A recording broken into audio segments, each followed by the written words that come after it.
2 নম্বর बदरगत मण्डलनि 33 नं बुथनि लुवाजी मुंबाई कक्ति सालो मन्त्री बखरक नरेन्द्र मोदीनि मन की बात पान्दा संजाखा असालो मन की बात पान्दा फाइमानजाखा हास्तिनि मन्त्री अक्रा डॉक्टर मानिक साहा अबै बाक्सा फाइमानजाखा बीजेपी हांकर आचुकफां तै एमएलए मीना रानी सरकार नखबै बीजेपी नि जुदा जुदा टांकारा आदंग्र अबै बाक्सा मन्त्री बखरक नरेन्द्र मोदीनि मन की बात पान्दा न खातुं खाजानि बिसिंतै नाइलाइमानि बहायनो नुकजाखा বিভিন্ন বিষয় আমরা এখানে দেখলাম উনি মানে ছোট ছোট বিষয় উনি আমাদের যে নেক্সট যে প্যারিসে যে অলিম্পিক হতে যাচ্ছে সেই অলিম্পিকে যারা এখন তৈরি করছেন তাদের তাদের উৎসাহবর্ধন করার জন্য উনি আমাদেরকে বলেছেন।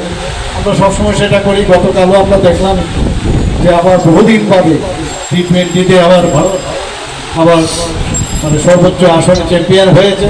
তাকে সারা রাষ্ট্র আমাদেরও ঘুম হয়নি। প্রচুর ছেলে মেয়েরা দেখলাম রাস্তায় বেরিয়েছে।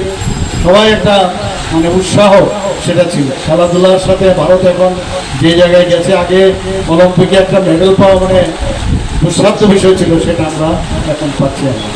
প্রধানমন্ত্রীজি খুব জোর দিয়েছেন যে আমাদের ভোকাল ফর লোকাল, নিজস্ব যে আমাদের যে তৈরি জিনিস, এখানে ছাতার কথা উনি বলেছেন।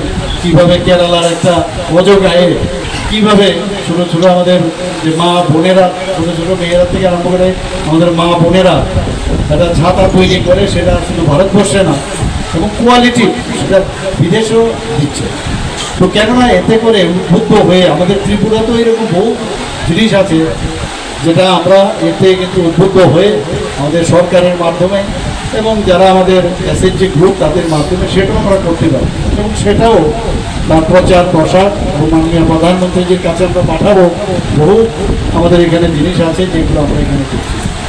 এগুলো দেখানোর অর্থই হচ্ছে প্রধানমন্ত্রীজি ভারতকে একটা ডাইনামিক ভারত যে তৈরি করার যে বিষয় উনি সেটা চাইছেন এবং এখন বলার অপেক্ষা রাখে না যে ভারত যেভাবে এখন সামনের দিকে এগিয়ে যাচ্ছে এবং সমস্ত পৃথিবী মাননীয় প্রধানমন্ত্রীজিকে বারবার ধন্যবাদ দেন। আপনারা দেখেছেন 21শে জুন উনি যেটা ইউনাইটেড নেশনসে দাবি করেছিলেন যে যোগা সমস্ত মানুষের জন্য। উনি আপনারা সবাই জানেন যে উনি যখন যে আমাদের যে উপনিষদের যে শ্লোক যে বাসুদেবা কুটুম্বকম সেটাকে নিয়ে যখন উনি বললেন যে ওয়ান আর্থ ওয়ান ফ্যামিলি ওয়ান ফিউচার, সেটা নিয়ে আজকে দেখলেন আপনি কতগুলো মানে মিডল ইস্ট থেকে আরম্ভ করে সমস্ত দেশে মানুষ এখন সেই যোগা 21শে জুন সেটা পালন করেছে।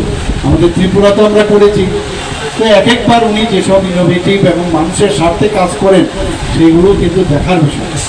আমরাও ছোট পর্যায়ে আমরা ত্রিপুরাতে আছি, আমাদের মধ্যেও সেই ঐক্যতা, আমাদের মধ্যেও যদি কেননা এই ধরনের আমাদের যেমন যে আজকে এখানে দেখালো যে ব্যাঙ্গালোরের একটা জায়গায় যে ওখানে সংস্কৃতি নিয়ে এখানে তার প্রচার প্রসারের জন্য ওনারা ওখানে একটা ক্লাবের মতো করেছেন, একটা মাঠে পার্কের মধ্যে বসে সেটা করে। আমি বসে বসে ভাবছিলাম তাহলে আমরা কেন একক বড় ভাষা নিয়ে আমাদের অনেকে আমরা জানি না, এই ধরনের যদি আমরা করতে পারি সেটাও আমাদের এখানে ত্রিপুরাতে সেটা সম্ভব। আমরা একজনের ভাষা একজন শেখার সেগুলো আমরাও করতে পারি।